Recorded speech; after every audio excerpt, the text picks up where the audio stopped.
Mundo Católico presenta El Pulso del Papa.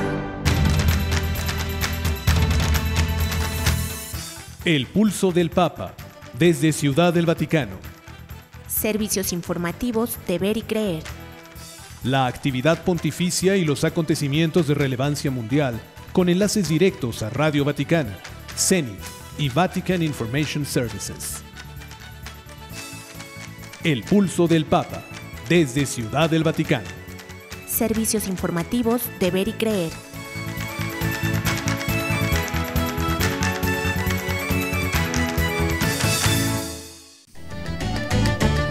El Santo Padre advierte que el Evangelio no es una ideología, sino un anuncio de alegría. Y resalta el derecho de los padres de educar a sus hijos según sus propios valores. E insta a priorizar la vida interior, dedicar tiempo al Señor. Además afirma que urge ayudar a los heridos en Gaza y facilitar la ayuda humanitaria. Y precisa a los jóvenes, la esperanza no es placebo, sino fe en que Dios no nos deja solos.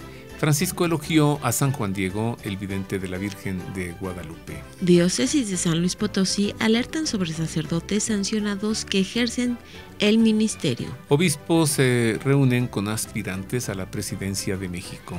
Misioneras de la Caridad llevan ayuda y esperanza a Acapulco tras el huracán Otis. Congreso de Perú aprueba ley que reconoce los derechos de los niños por nacer. Y por último, obispo de Nicaragua recibe premio en Estados Unidos y pide libertad para Monseñor Rolando Álvarez. Estas y otras noticias enseguida en los servicios informativos de Ver y Creer. Queridos amigos radioescuchas, sean ustedes bienvenidos a este programa, El Pulso del Papa, los servicios informativos de Ver y Creer. Tenemos muchas noticias para usted.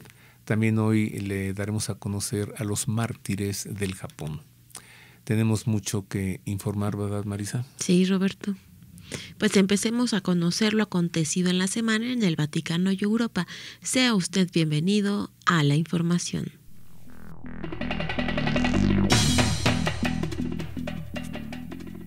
Comenzamos con información del Papa. El pasado miércoles centró su catequesis en la audiencia general en la alegría de anunciar el Evangelio y explicó que las ideologías no saben sonreír y que el Evangelio es una sonrisa, te hace sonreír porque te toca el alma con la buena noticia. Ante los fieles que le escuchaban desde la plaza de San Pedro del Vaticano, Francisco destacó que esta alegría viene de una persona que es Jesús.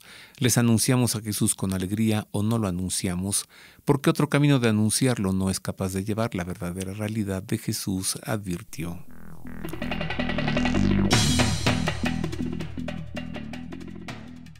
El Papa Francisco ha instado a proteger el derecho de los padres a criar y educar a sus hijos según sus valores. Durante un encuentro en el Vaticano con miembros de la Asociación Europea de Padres, representante de unos 150 millones de padres en el continente, hay una clara necesidad de proteger el derecho de los padres a criar y educar a sus hijos en libertad, sin encontrarse limitados en ningún ámbito, particularmente en el de la educación, a aceptar programas educativos contrarios a sus creencias y valores. De hecho, este es un gran desafío en la actualidad, señaló en el Palacio Apostólico del Vaticano.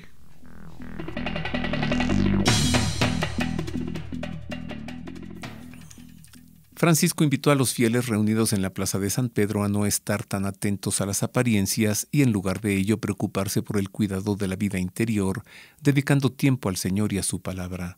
Tantas veces estamos muy atentos a las apariencias, lo que nos importa es cuidar bien nuestra imagen, dar una buena impresión ante los demás, pero Jesús dice que la sabiduría de la vida está en otra dimensión, en cuidar aquello que no se ve, pero que es más importante cuidar el corazón.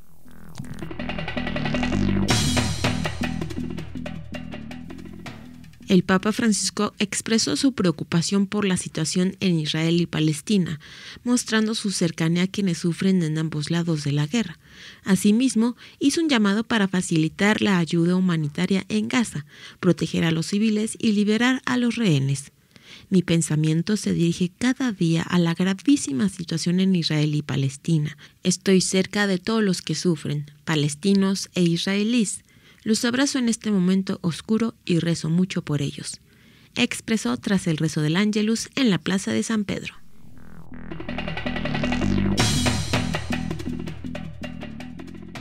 En otras noticias, el Papa exhortó a los jóvenes a vivir alegres en la esperanza en el mensaje con motivo de la 38ª Jornada Mundial de la Juventud, que se celebra en todas las diócesis el próximo 26 de noviembre, festividad de Cristo Rey. El pontífice considera que pese a que la juventud es un tiempo de esperanzas y sueños, vivimos en una época en la que para muchos, incluidos los jóvenes, la esperanza parece ser la gran ausente.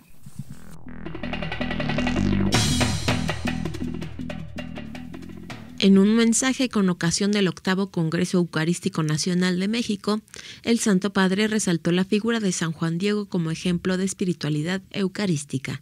En su mensaje, el Santo Padre describió a San Juan Diego como un hombre en camino en búsqueda de Dios, quien gustaba de recibir el sacramento y no se aminalaba por tener que andar largo tiempo para saciarse con el cuerpo de Cristo. El Papa Francisco invitó a los católicos a identificarse con la búsqueda espiritual del Santo Vidente. Este podría ser nuestro primer rasgo de identificación, sentirnos peregrinos y en búsqueda, necesitados de saciarnos de ese Dios que encontramos en el ministerio de la Iglesia, en la palabra y en los sacramentos.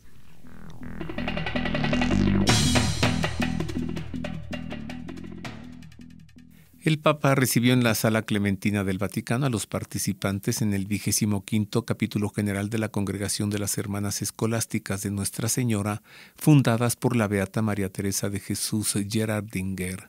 Durante su alocución, el Papa animó a las religiosas a seguir siendo valientes testigos de la solidaridad evangélica en un momento en que muchos experimentan la fragmentación y la desunión. Esta responsabilidad asume una importancia aún mayor a la luz del camino sinodal que toda la Iglesia está emprendiendo, añadió el Papa.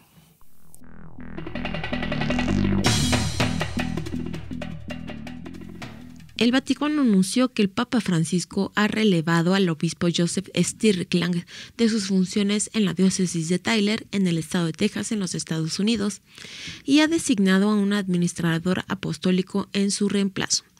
La destitución de Monseñor Strickland se produce después de que el Dicasterio para los Obispos del Vaticano completara una investigación formal en la diócesis a principios de este año, denominada Visita Apostólica, que, según una fuente, examinó el uso de las redes sociales del obispo y cuestiones relacionadas con la gestión diocesana.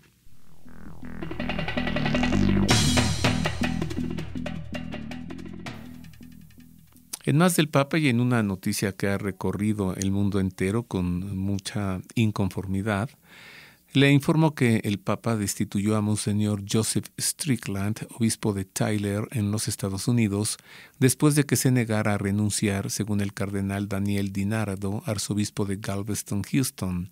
La destitución de Monseñor Strickland se produce después de que el Dicasterio para los Obispos del Vaticano completara una investigación formal en la diócesis a principio de este año, llamada Visita Apostólica, que según una fuente examinó el uso de las redes sociales del obispo y cuestiones relacionadas con la gestión diocesana. La visita fue realizada por el obispo de Camden, Monseñor Dennis Sullivan, y el obispo emérito de Tucson, Monseñor Gerald Kikanas.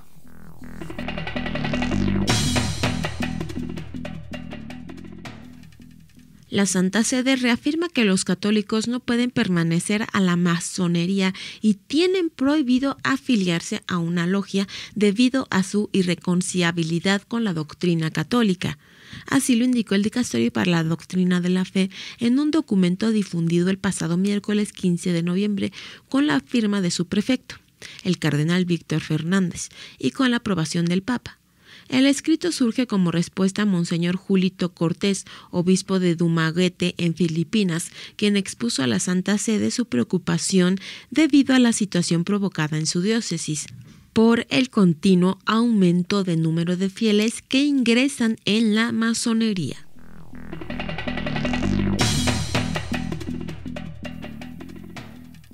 Y hasta aquí las noticias del otro lado del océano.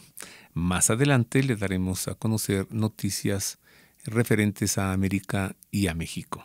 Mientras tanto, le presento enseguida la crónica de la catequesis que el Papa Francisco entregó el pasado miércoles durante la audiencia general. Esto dijo el Papa. Radio Vaticana, la radio del Papa. Queridos hermanos y hermanas, para concluir con el ciclo de catequesis que hemos realizado sobre el celo apostólico, quiero resumir su contenido en 4 temas inspirados en la exhortación Evangelii Gaudium en el 10º aniversario de la publicación. Hoy abordaremos la primera palabra, la alegría. Como a los pastores en Belén, también a nosotros se nos anuncia una gran alegría, que no es un concepto, ni siquiera una buena noticia, sino algo más, una persona, Jesús de Nazaret. Los cristianos no podemos ser gente triste, ni mucho menos resentida, traumatizada por los propios fracasos o el devenir de la sociedad. Al contrario, la fuerza de nuestro anuncio está en ser capaces de comunicar la alegría que nace del encuentro con Jesús, incluso en circunstancias difíciles. Pero para eso somos nosotros los primeros que debemos ser evangelizados. Como los discípulos de Maús, en medio de la desolación de la cruz y la pasión, estamos llamados a redescubrir su presencia en nuestras vidas, dejándonos sorprender por la fuerza de su amor y su alegría. Saludo cordialmente a los peregrinos de lengua española. Pidamos al Señor que renueve cada día nuestro encuentro con Él, que haga arder nuestro corazón con su palabra y también que en la Eucaristía nazca en nosotros el impulso que animó a los discípulos a salir a evangelizar el mundo. Que Jesús los bendiga, la Virgen Santa los cuide. Muchas gracias.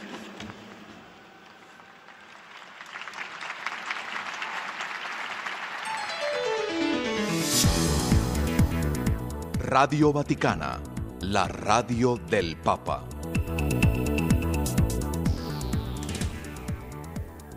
Así se expresó el Papa durante la audiencia general celebrada el pasado miércoles en Ciudad el Vaticano. Voy a hacer una pausa, queridos amigos. Regresamos para entregarle a usted una entrevista con Ángel Díaz Bonet para hablar sobre los mártires del Japón, atrocidades que hicieron los japoneses a misioneros cristianos, entre ellos un mexicano.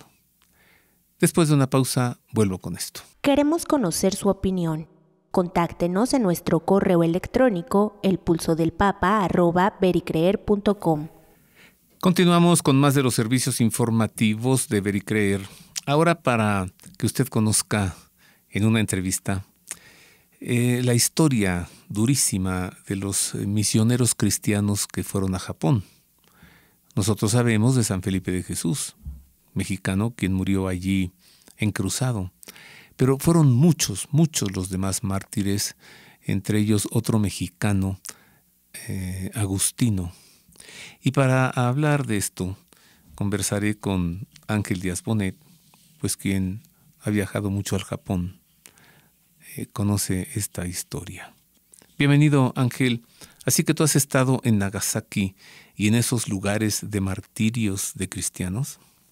Sí, bueno, es impresionante el recordar las historias, más que ahora ha habido una película que narra sobre ese tema, a lo mejor un poco tendenciosa en algún sentido. La que es con Liam Neeson, ¿no? Sí. ¿Se llama Silencio? Silencio, sí. Ajá. Y bueno, de alguna forma se puede ver los padecimientos que pasaron tanto los evangelizadores de las diferentes órdenes mendicantes y los jesuitas, entre otros, como los japoneses ya cristianizados, ¿no? O sea, fueron un martirio mixto de extranjeros que iban a evangelizar, de sacerdotes y de diáconos japoneses y además muchísimos laicos.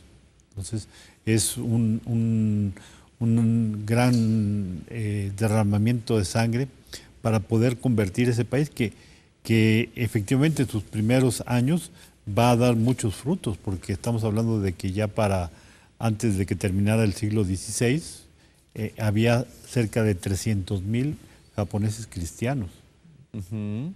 Entonces, con todo y esta persecución terrible, sí llegó el cristianismo al Japón. Pero no todo Japón es cristiano hoy, Ángelo, sí. No. ¿O qué parte sí? El actual, el Japón es 1 millón de cristianos. Hoy. Sí, con una población pues muy grande, más de 130 millones de habitantes, o sea, es mínimo.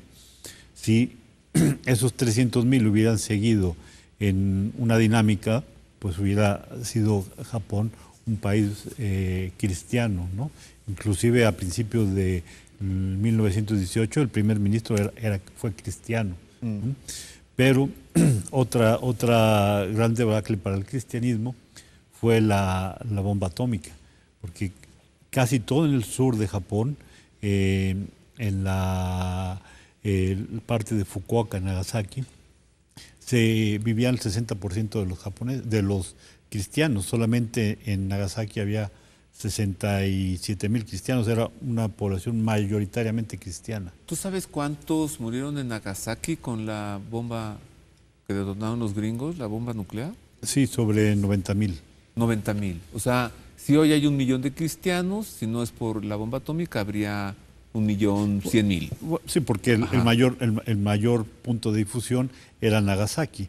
De hecho, el padre Maximiliano Kolbe, que luego va a morir en Polonia también como mártir de la guerra, de la Segunda Guerra Mundial, él había fundado en 1930 la ciudad, la Inmaculada, una copia de la ciudad que había hecho en Polonia, y de ahí imprimía 30,000. ¿Pero en dónde? ¿En Japón? En Japón. O sea, el padre Kolbe puso como la ciudad de la Inmaculada en Polonia, otra ciudad en Japón. En Nagasaki. En Nagasaki. De hecho, la catedral de Nagasaki era de la Inmaculada Concepción, que cuando fue la bomba atómica, estaban preparando la novena de la Inmaculada, en los principios de diciembre. Y cuando estaban en oración toda la comunidad, es cuando cae la bomba exactamente en la catedral. Entonces no quedó nada, quedó la cabeza de la Virgen en esa iglesia. La iglesia quedó totalmente destruida y ahora veneran la cabeza de la Virgen que sobrevivió a la bomba atómica. Oye, a mí se me ocurre pensar, Ángel, no sé qué digas tú, que haber detonado la bomba atómica precisamente en Nagasaki y sobre la población civil tuvo una intención también anticristiana. ¿Se te ocurre? Sí, sí, por supuesto. De hecho, tenían que haberlas mandado las dos, ¿no? Dicen que porque Japón no se rindió, Japón y empezó las negociaciones de la rendición a través de Moscú, pero Moscú tampoco dijo nada. ¿Por qué? Porque tenían que probar las dos. La de Hiroshima era la bomba de uranio y la de Nagasaki la de plutonio. Entonces querían ver cuál funcionaba mejor. ¡Qué horror! O sea, no era de que vamos a lanzar una y a ver si se rinde Japón. ¿Cuál destruye más? No, dijeron, vamos a probar las dos. ¿Cuál destruye más? O sea, Japón ya estaba prácticamente acabado. Y la excusa que pone Estados Unidos de haberlas lanzado es que decía que iba a costar muchísimos muertos americanos, la invasión. Japón ya no podía y ya estaba pidiendo la rendición a través de Rusia. Bueno, ya nos lanzamos a hablar de otro asunto que no tiene que ver. De la bomba atómica no es el tema. Retomemos entonces el tema de los mártires del Japón. Entonces, Ángel, esto de hacerlos caminar casi 1,000 kilómetros por hora recorriendo todo el Japón descalzo sobre la nieve, les cortan una oreja, parece ser que la nariz también, ¿no? Sí, para señalarlos si se escapaban, saber encontrarlos fácilmente, ¿no? Entonces era una seña para el que no pudieran escapar. Los llevan después de ese Vía Crucis que es al Calvario, al Gólgota. ¿En Nagasaki? En Nagasaki, sí. O sea, ahí fue porque era la sede del Shogun, pero ellos andaban ya y han generado clandestinamente porque ya habían entrado la prohibición del cristianismo en Japón. Previamente, todo lo que es el principio del siglo XVI hasta cerca de 1580, se liberó la prohibición y fue la gran expansión del cristianismo en Japón. Por eso llegaron a cerca de 100,000 conversos cristianos, ¿no? Sobre todo con el gran impulso que en 1549 viene San Francisco Javier a evangelizar y llegan los jesuitas para apoyar a las otras órdenes mendicantes que ya estaban, principalmente dominicos y franciscanos. También murieron agustinos. Mueren de todas las órdenes. Todas las órdenes. De la orden de San Vicente de Paul, los lazaristas, o también incluso hasta el final Don Bosco, él tiene una visión que tenía que evangelizar también en Oriente y él manda obispos y también van a morir. Pero él tuvo la visión de decir, la sangre para evangelizar Oriente va a caer a raudales, o sea, será una gran cantidad de sangre la que se tenga que utilizar. ¿Quién para tuvo esta redimir. visión? Don Bosco. Don Juan, de los salesianos, los fundadores de los salesianos. Y no solo en Japón, Ángel, ¿no? También pues, toda esa parte de Oriente Lejano como que China, porque Vietnam. China llega el cristianismo a partir Corea. del siglo VII y luego de ser permitido la evangelización, más o menos en las mismas fechas que Japón, ataca durísimo. Y viene otra, también hay más de 200 chinos mártires canonizados. En Vietnam lo mismo, sobre todo en Vietnam, después de que los franceses toman la batuta de la evangelización, porque los primeros siglos del siglo XVI al XVIII es Portugal y Francia y España y el papado, también los estados pontificios, pero después el siglo XIX lo toma Francia y una cantidad de mártires franceses. Tú conoces la Sociedad de Sacerdotes Misioneros en París, en la Rue de Bac. Sí, claro. Pues todo abajo es todo un mausoleo de mártires, ¿no? Hay 130 y tantos mártires solamente de la Sociedad de Sacerdotes Misioneros de París, ¿no? Mártires principalmente en Vietnam. Bien. Antes se llamaba Tonquín, Indochina, la Conchinchilla, todos esos lugares que evangelizó Francia, todo el sureste asiático, más China, y también un derramamiento de sangre enorme y incrementado luego por el comunismo, ¿no? Porque el comunismo también se deja ir contra el cristianismo, ¿no? Pues era algo incompatible para ellos. Y de ahí van a salir santos, el último Marcel Van, que merece un capítulo aparte, que está por beatificarse, una espiritualidad, porque Santa Teresita del Niño Jesús, por esto es la patrona de las misiones, porque ella iba en una especie de bilocación y veía lo que sufrían los misioneros, por eso... Los misioneros franceses. Ella está abocada a orar por los misioneros, ¿no? Por eso. Y su hijo espiritual es Marcel Van, porque Santa Teresita muere a los 24 años. Ajá. Marcel Van se le aparece a Santa Teresita y lo que yo no pude escribir en mi corta vida, te lo voy a dictar a ti. Entonces, el entrar en este mártir que va a morir en una cárcel del comunismo en 1959, después de tener una cantidad de enfermedades, porque es lo que querían, que se murieran los cristianos, ¿no? Bueno, ¿y qué me dices del cardenal François Javier Nguyen Van Thuan, preso como unos 10 años, que tenía que celebrar la Santa Misa en su celda, teniendo su mano como altar? Y allí, con pedacito de pan y tantito vino, celebraba la misa. O sea, Vietnam también la persecución, siglo XX, Ángel. Pero Vietnam sigue, ¿eh? Vietnam es el país más católico de todo Asia, exceptuando obviamente Filipinas, que fue un dominio español y que por tanto es mayoritariamente católico, pero después del segundo es Vietnam, ¿no? Ángel, tú has estado en Nagasaki, en la colina donde murió San Felipe de Jesús, ¿y qué hay allí ahora?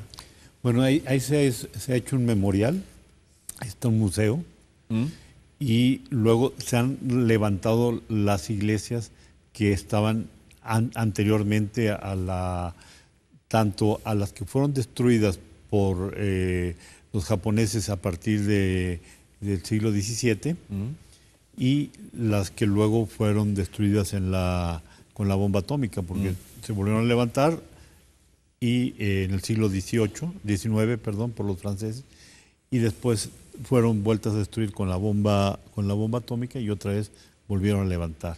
Entonces realmente es un santuario, porque no solamente está la catedral y las iglesias que eran parroquiales, ¿no? Las parroquias dentro de Nagasaki, más todo esto, el memorial y el museo de los holocaustos que hicieron a finales del siglo XVI y XVII. Luego también el monumento a San Maximiliano Kolbe, a esa gran ciudad de la Inmaculada que construyó, que también fue destruida, que llegó a editar 30,000 periódicos por edición, ¿no? Antes de la Segunda Guerra Mundial. O sea, desde ahí mandaba a todo Oriente, ¿no? Bueno, ¿cuál es la religión mayoritaria en el Japón? Ellos son de una tendencia budista y sintoísta, ¿no? Esas son las dos. El budismo surgió en la India. Surgió en la India. ¿Y el shintoísmo qué es? Pues son religiones animistas, ¿no? De relación con la naturaleza, con una profunda meditación y introspección. Introspección, sí. ¿Pero hay un dios personal en el shintoísmo? No, ni en el budismo. Ni en el budismo. ¿no? O sea, son divinidades que vienen relacionadas con la naturaleza, que sí tienen un fondo místico y tienen una superación del hombre a través de la meditación y la unión con un panteísmo, ¿no? Porque es lo que al final de cuentas es muy contradictorio con la religión cristiana, ¿no? La religión cristiana, hay un creador, hay una persona que es la divinidad, ¿no? En el caso la Trinidad nuestra, ¿no? Y que eso es lo que van a perder los cristianos, que se van a apartar el entendimiento de la Trinidad, ¿no? Porque es un concepto básicamente cristiano, porque ni siquiera el mismo judaísmo lo llegó a comprender y no lo ha comprendido, ¿no? Entonces, a través de la luz de la Trinidad es cuando se puede uno adentrar en este misticismo, ¿no? Entonces, mientras tú no entiendes lo que es la Trinidad, lo que es el Dios personal y la comunicación directa con Él, sino a través de una nube o una especie de donde todo es Dios y donde uno se va a integrar, pues esa es la mayor parte de la mística oriental. Mira, qué interesante ir allí y poder conocer esto que tú nos dices. O sea, ¿cómo viven ustedes japoneses esta necesidad de Dios que toda persona tiene en el corazón? ¿Hay templos, hay edificios religiosos del shintoísmo? Sí, y de hecho se visitan, ¿no? Y de hecho también ha tenido una parte perjudicial para los mismos que van a evangelizar, porque sobre todo los jesuitas han sido muy influenciados por el Zen, ¿no?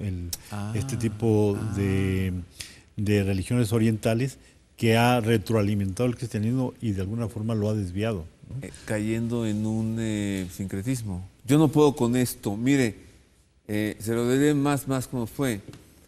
Allí era un volcán con aguas sulfurosas, les rociaban el cuerpo, se llagaban todos y luego los hacían acostarse sobre paja, ¿no? Para que las llagas...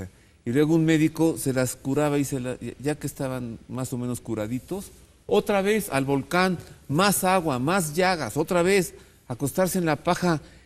¡Qué refinado satanismo, Ángel! ¿Para curar? O sea, ajá. Pero no lo lograron. Y esto lo padeció un mexicano, Agustino, que su nombre queda escrito en nuestros corazones, Bartolomé Gutiérrez, Agustino, mexicano. Pero yo creo que todos estos martirios no han sido en vano. Es una semilla que ha tardado en florecer, pero que va a florecer y va a ser un esplendor como lo tuvo la revelación don San Juan Bosco, ¿no? Oye, yo en este tiempo no habría ido a Japón, pero hoy hay que ir. ¿Sabes qué haría yo, Ángel? Recogería unas piedritas y tierra de la colina de Nagasaki donde murió San Felipe Jesús y me las traigo y las voy a llevar a catedral para que se coloquen allí junto a sus reliquias, en su capilla. Vamos. Mira, imagínate cuánto... Fíjate, ya es una misión. ¿Qué tierra tan bendita es Nagasaki, ¿no? Sí. Incluso con nosotros siempre viajan una pareja de ahí mismo, que es católica, radiquido aquí en México, y muchos de las personas han convivido con ellos en nuestras peregrinaciones. Y me traeré piedras y tierra de Nagasaki, porque esa tierra japonesa fue bañada con la sangre de un mexicano, San Felipe de Jesús. Gracias, Ángel. Gracias. Sí, Roberto. Ahí tiene usted esta historia de los mártires del Japón. Cuánto sufrimiento, cuánto dolor, pero también cuánta valentía para demostrar el amor a Cristo. Hacemos otra pausa. Volvemos con noticias de América y de México, y también para reflexionar en esa expresión del Señor en el Evangelio cuando dice: los últimos serán los primeros. ¿Cómo? ¿Cómo es eso? ¿Cómo es posible que los últimos sean los primeros? Volvemos con esto. Haga suyo este espacio. Le invitamos a enviar sus sugerencias y opiniones a nuestro correo electrónico elpulsodelpapa@pericreer.com. Continuamos, queridos amigos radioescuchas, ahora con las noticias de los sucesos que han ocurrido en México y también en el continente americano. Nuevamente, sea usted bienvenido a la información.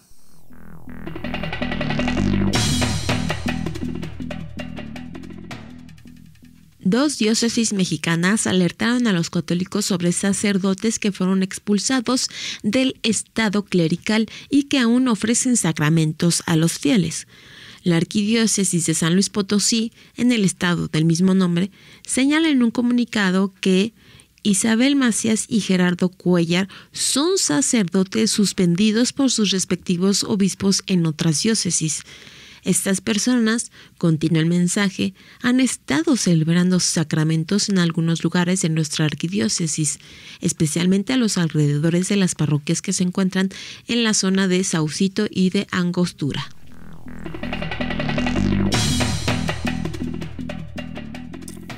En Más de México le informo que Xóchitl Gálvez y Claudia Sheinbaum, aspirantes a la presidencia del país, se reunieron el lunes pasado con los obispos de México para discutir temas sociales en el marco de la Asamblea Plenaria, la 115ª de la Conferencia del Episcopado Mexicano. De acuerdo con información proporcionada a la agencia Así Prensa, el encuentro de las dos líderes políticas se realizó con los obispos miembros del Consejo. El 2 de junio de 2024, recordemos, los mexicanos deberán elegir al nuevo presidente del país, que sucederá a Andrés Manuel López Obrador, y las dos principales contendientes son actualmente Gálvez y Sheinbaum.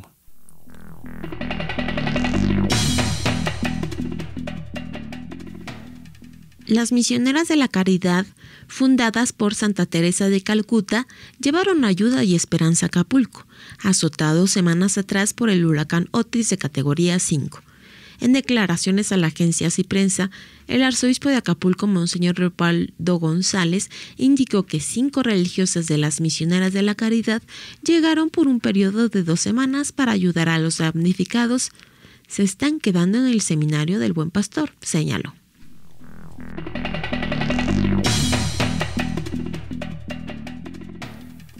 En noticias de Perú, el Congreso del país aprobó con 72 votos a favor, 26 en contra y 6 abstenciones, un proyecto de ley que reconoce expresamente los derechos otorgados en la Constitución a los niños por nacer.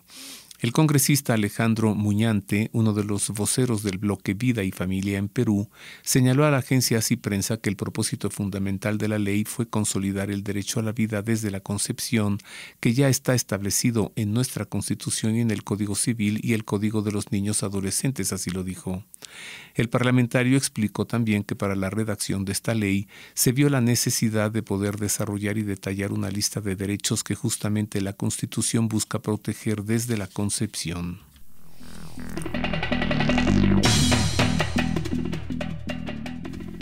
La organización estadounidense NeDemocracy premió a Monseñor Silvio Báez, obispo auxiliar de Managua, en Nicaragua, que vive desde hace algunos años en el exilio en Estados Unidos. Durante la ceremonia, el prelado reiteró el pedido de libertad para Monseñor Rolando Álvarez, obispo de Matagalpa, injustamente encarcelado por la dictadura de Daniel Ortega en Nicaragua. En su discurso de agradecimiento, el obispo auxiliar de Managua, que ahora reside en Miami, resaltó que recibía el galardón recordando el coraje de mi pueblo que sigue resistiendo y perseverando. Tengo el honor de dedicar este premio a los ciudadanos de Nicaragua que merecen este prestigioso premio.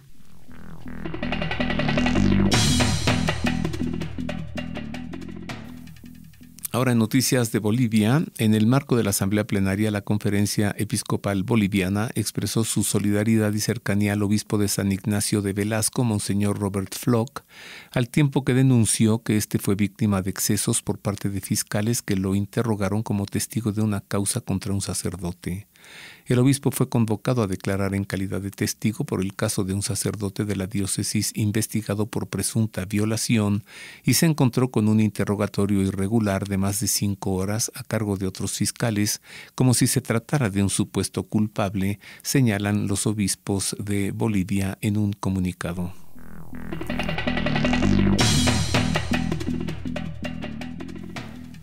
Con la lectura de un mensaje dirigido al pueblo de Dios, culminó en la ciudad de Cochabamba la 113 Asamblea Ordinaria de la Conferencia Episcopal Boliviana.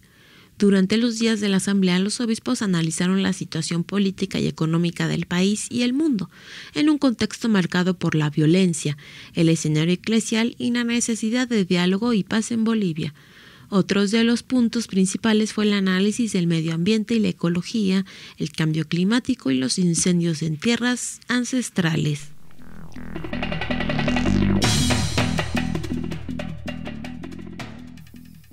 En noticias de Venezuela, la semana de la celebración por el Día del Abrazo en Familia en Venezuela concluyó el domingo 12 de noviembre. En este marco, Monseñor Nicolás Navas, presidente de la Comisión de Familia e Infancia de la Conferencia Episcopal Venezolana, llamó a las familias del país a despertar y valorar su rol en el mundo actual. Estamos conscientes de que la familia venezolana atraviesa en la actualidad momentos difíciles. Su estructura se tambalea ante los inevitables e invisibles ataques del llamado nuevo orden mundial, expresó Monseñor Nava.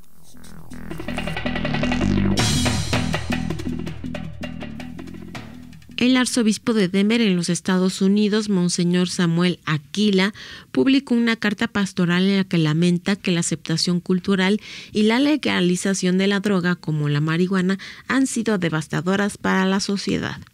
En su texto, en el sitio web de la arquidiócesis, Monseñor Aquila señala que los últimos estudios sobre el tema dejan en claro que la aceptación cultural y la legalización de las drogas han sido devastadoras para nuestra sociedad. Aunque el consumo de drogas puede ofrecer alivio temporal y evasión, desde luego no es una solución a nuestros problemas y los costos superan con creces los beneficios. El Instituto Cultural y Teatral y Social ha invitado a todo Perú a participar en la 19ª edición del Concurso Nacional de Nacimientos Navidad es Jesús 2023, que busca ser un medio para anunciar la alegría profunda del nacimiento del Señor. La inauguración del concurso y de la exhibición tendrá lugar el miércoles 22 de noviembre a las 12 del mediodía en la Casa O'Higgins. Los organizadores han reiterado que el concurso tiene como centro la celebración de la Natividad de Jesús mediante la exhibición de 46 piezas artísticas provenientes de diversas regiones de Perú.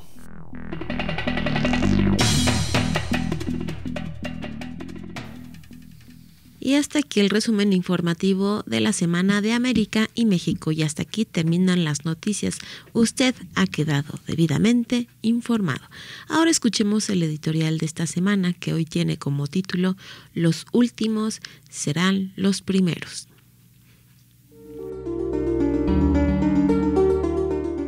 Luego de que el Señor expresara que entrar en el reino de Dios es imposible para los hombres, aunque no para Dios, porque para Dios todo es posible, Pedro se puso a decirle: «¿Ya lo ves? Nosotros lo hemos dejado todo y te hemos seguido». Jesús dijo: «Yo les aseguro, nadie que haya dejado casa, hermanos, hermanas, madre, padre, hijos o hacienda por mí y por el Evangelio, quedará sin recibir el 100 por 1. Ahora, al presente, casas, hermanos, hermanas, madres, hijos y hacienda con persecuciones, y en el mundo venidero vida eterna. Pero muchos primeros serán últimos y los últimos primeros». Pedro habló a Jesús en nombre del grupo de los 12, que sí le siguieron, aunque sin conocer lo que aún faltaba por concretarse en la misión salvífica. Ellos le seguían sin comprender el significado del reino del que les hablaba. Sabían de los reinos del mundo, pero no del reino querido por Jesús. Él procuraba el reino, ellos su propio reino. En efecto, habían dejado todo y lo seguían e iban descubriendo la personalidad de Jesús, más cuando Él les reiteró que la recompensa, que es la vida eterna, no la recibirían en este mundo, sino en el mundo venidero. Pedro habló también en nombre de las generaciones por venir, pues indirectamente preguntó por la recompensa, lo que indica que su seguimiento no había sido desinteresado del todo. ¿Qué reciben hoy quienes han dejado todo para seguir a Jesús? Primero conocerlo, como sus discípulos, paso a paso. Después escucharlo, para no confundir sus promesas de salvación con las pretensiones propias. Y luego creer y confiar con determinación en lo que Él enseña. Colocar el proyecto divino como objetivo primario hace que lo más valioso sea una segunda prioridad, porque el amor de Dios la supera. Ya sea casa, hermanos, hermanas, madre, padre, hijos o patrimonio, todo ello procede de la providencia divina. Son dones de Dios, pero no son Dios. Dios creó al ser humano de tal manera que toda su vida se vea marcada por un constante anhelo de Dios, un apetito por el bien infinito que se traduce en una ansia por alcanzar ese bien que es Dios. Esta es la justicia original, una justicia que se ve alterada por la proclividad a cambiar el bien mayor por el bien propio, que es un bien menor, pues como se nace con el ansia de alcanzar el bien infinito, suele caerse en otras ansias que pretenden suplirlo. Esto es el pecado. El anhelo de Dios nunca se sacia en esta vida terrena, sino hasta que se alcanza la vida eterna.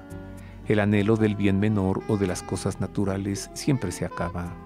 Esta es la razón por la que el Señor pidió dejar todo y desasirse de las cosas, pues la madurez en el amor y en la fe consiste en dejar atrás, en soltarse y desapegarse de los bienes menores, para que el anhelo de Dios nos lleve de regreso a Él, quien es el único bien mayor e infinito. Cuán necesario es que los creyentes creamos, y que creamos en esta promesa del Señor. El 100 por 1 no es el doble, es 100 veces más. Debemos creer con certeza en que se recibirá una experiencia incomparablemente mayor a lo que se ha dejado por seguir al Señor. Las cosas del mundo son efímeras, la vida es temporal.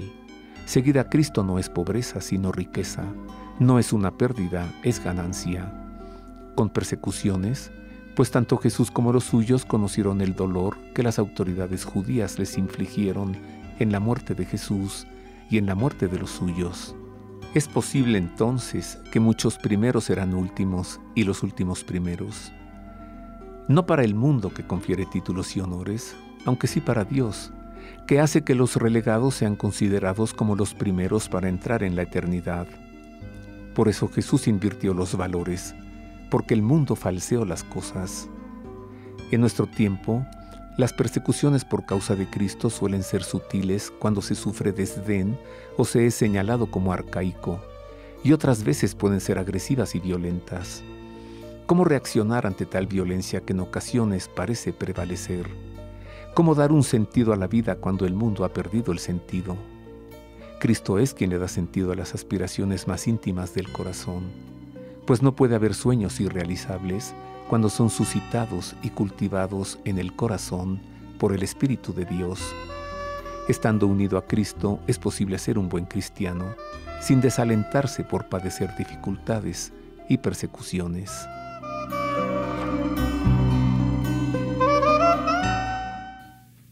Y hasta aquí el editorial, y hasta aquí también termina nuestro programa. Muchas gracias por habernos escuchado en otra emisión más del Pulso del Papa. Nos escuchamos la próxima semana. Hemos tenido el gusto de estar con usted en la redacción Ana Guadalupe Silvestre, en la operación técnica Miguel Ángel Mejía y en las voces informativas Marisa O'Farrill y Roberto Farril, quienes le abrazamos de todo corazón y le deseamos que Dios le guarde. Y le dejamos con la bendición del Santo Padre. Hasta luego. Dominus vobiscum, et cum spiritu tuo, sit nomen Domini benedictum, et hoc nunc et usque in seculum, aiutorium nostrum in nomine Domini, qui fecit caelum et terram. benedicat vos omnipotens Deus, Pater et Filius et Spiritus Sanctus. Amen.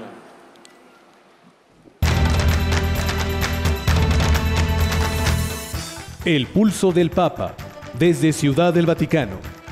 Servicios informativos de Ver y Creer.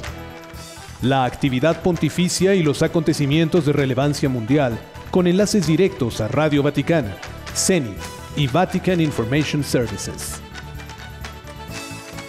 El pulso del Papa, desde Ciudad del Vaticano.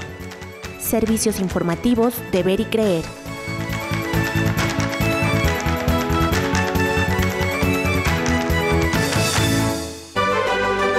Mundo Católico presenta El pulso del Papa.